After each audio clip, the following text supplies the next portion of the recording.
क्या आपने कभी एक शांत सरल समय की कामना की है?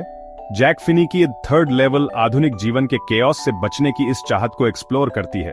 कहानी चार्ली के पीछे चलती है, एक आम आदमी जो ग्रैंड सेंट्रल स्टेशन पर एक रहस्यमय तीसरे लेवल पर पहुंच जाता है, जो 1894 के शांत अतीत का एक पोर्टल है। ये टाइम मशीन्स के बारे में नहीं है, बल्कि नॉस्टैल्जिया में पनाह लेने के लिए मन की शक्ति के बारे में है।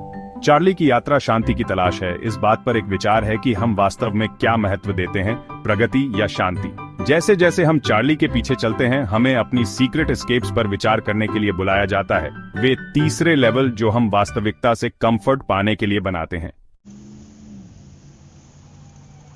चार्ली एक रेगुलर न्यूयॉर्कर है जो अपने युग की परेशानियों से दबा हुआ है।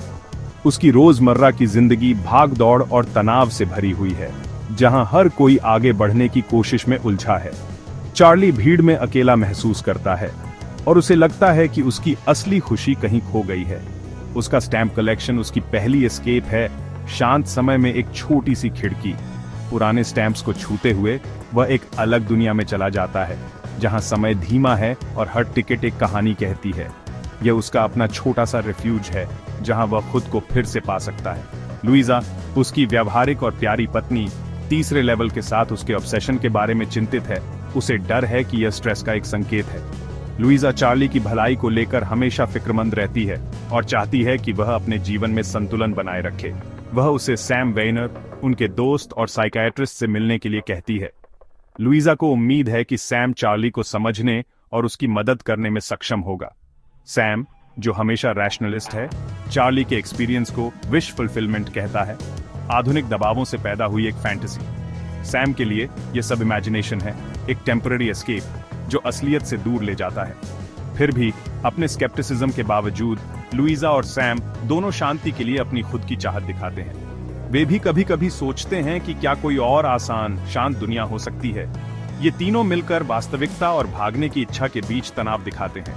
उनकी बातचीत में उम्मीद, डर और सपनों की झलक मिलती है। उनकी कहानी पूछती है, क्या हम दुनिया को वैसे ही स्वीकार करते हैं या कुछ अधिक सौम्य का सपना देखने की हिम्मत करते हैं? शायद हर किसी के दिल में एक ऐसी जगह होती है जहां वह सुकून और आशा तलाशता है। एक शाम चार्ली ग्रैंड सेंट्रल में रास्ता भटक जाता है।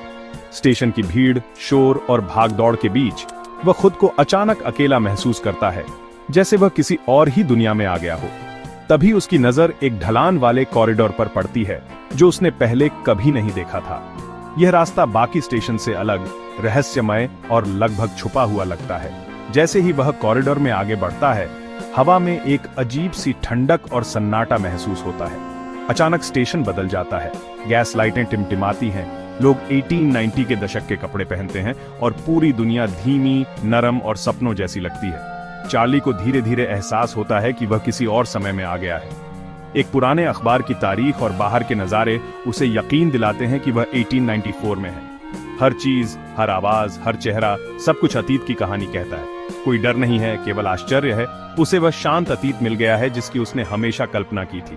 यहाँ की शांति और सरलता उसे अपने समय की उलझनों से दूर ले जाती है। तीसरा लेवल अब सिर्फ एक फैंटेसी नहीं रह जाता।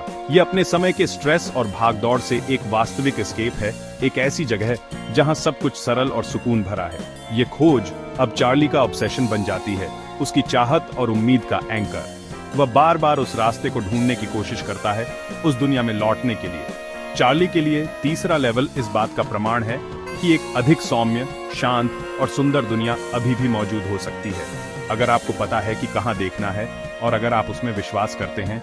यह एक्सपीरियंस चार्ली को हमेशा के लिए बदल देता है।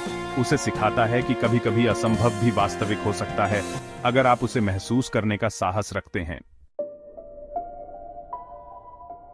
चार्ली 1894 में रहने और गेल्सबर्ग, इलिनॉय के लिए टिकट खरीदने का फैसला करता है, एक ऐसी जगह जिसकी वह शांति के प्रतीक के रूप में कल्पना करता है। टिकट विंडो पर वह आधुनिक पैसे देता है, लेकिन क्लर्क को शक होता है और वह पुलिस को बुलाने की धमकी देता है। चार्ली घबरा जाता है, यह महसूस करते हुए कि इस दुनिया में उसके पैसे बेकार हैं। वह वर्तमान में वापस भाग जाता है, हिल जाता है, लेकिन पहले से कहीं अधिक दृढ़ होता है। असफल प्रयास हार नहीं है, यह एक सबक है। अब उसे पता है कि उसे वापस लौटने और अपने सपने को साकार करने के लिए पुराने करेंसी की जरूरत है।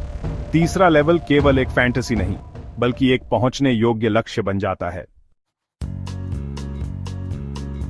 चार्ली अपनी सेविंग्स को पुराने पैसों के लिए बदल देता है, आश्वस्त है कि वह 1894 में वापस लौट सकता है।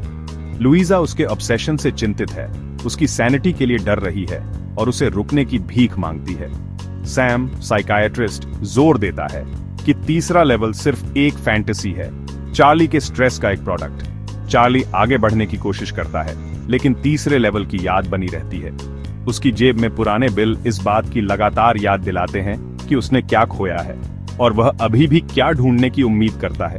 बाहर से वह सामान्य जीवन में लौट आता है, लेकिन अंदर से खोज जारी रहती है। वास्तविकता और सपने के बीच की रेखा धुंधली हो जाती है, जिससे चार्ली हमेशा के लिए बदल जाता है। जैसे ही चार्ली हार मानने के लिए तैयार होता है, उसकी उम्मीद लगभग टूट चुकी होती है और उसे लगता है कि शायद उसका सपना अधूरा ही रह जाएगा। तभी उसे अपने स्टैंप कलेक्शन में एक रहस्यमय फर्स्ट डे कवर मिलता है, जो बाकी स्टैंप से बिल्कुल अलग है।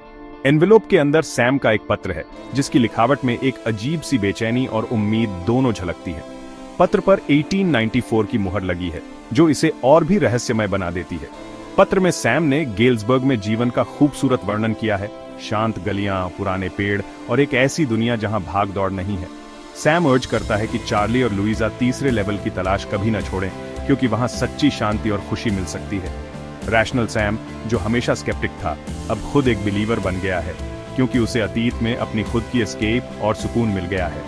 सैम का पत्र इस बात का प्रमाण है कि चार्ली का एक्सपीरियंस सिर्फ कल्पना नहीं था, या कम से कम इतना वास्तविक था कि उसने चार्ली की सोच और जीवन को बदल दिया।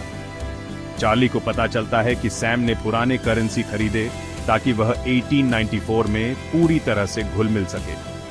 सैम ने 1894 में एक नया जीवन शुरू किया, जहां उसने अपने सीक्रेट ड्रीम को सच कर दिखाया। वह अब उस दुनिया में है जहां उसे हमेशा बिलोंगिंग की तलाश थी। कहानी का असली मोड़ यह है कि स्केप्टिक को भी एस्केप की चाहत थी। हर किसी के दिल में कहीं न कहीं एक और दुनिया की तलाश छुपी होती है। तीसरा लेवल सिर्फ चार्ली की रेफ्यूज नहीं है, ये उन सभी के लिए है जो अपनी हकीकत से आगे देखना चाहते हैं। ये किसी के लिए भी है जो विश्वास करने के लिए पर्याप्त बेताब है और जो अपने सपनों को सच मानने की हिम्मत रखता है।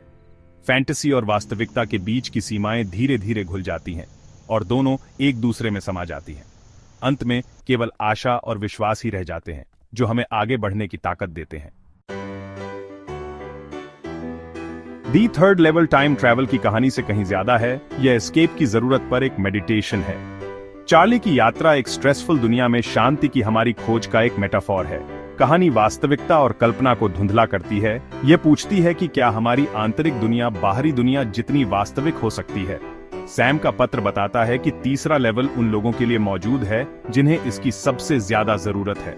संदेश, सपना देखना ठीक है, नॉस्टैल्जिया में कंफर्ट ढूंढना और अपना खुद का सैंक्चुअरी बनाना। हम सभी को एक तीसरे लेवल की जरूरत है, एक जगह, वास्तविक या काल्पनिक, जहां हम सांस ले सकें। अगर आपको अपनी परफेक्ट जगह का एक दरवाजा मिलता, तो क्या आप उसमें से गुजरते?